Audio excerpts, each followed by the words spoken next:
মহুয়া খুব স্ট্রং মহিলা, মহুয়া খুব স্ট্রং পার্লামেন্টারিয়ান, মহুয়া খুব জনপ্রিয় জনপ্রতিনিধি, এবং মহুয়ার এই জনপ্রিয়তাও একটা এতভাবে অ্যাটাক করার কারণ বলেও আমার মনে হয় যে ও যেহেতু এত বেশি পপুলার হয়ে গেছে এবং এত বেশি ওকে মানুষে অ্যাপ্রিসিয়েট করছে, সেটার কারণেও অনেক বেশি অ্যাটাক ও ফেস করছে।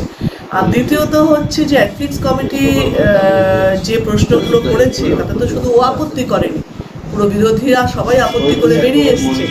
তাই জন্যে আমার ধারণা যে সেটা নিশ্চয়ই একটা বাউন্ডারি অবধি থাকা উচিত, কিন্তু ও নিশ্চয়ই এতটাই স্মার্ট, এতটাই স্ট্রং যে ও এটাকে লড়াই করে বেরিয়ে আসবে।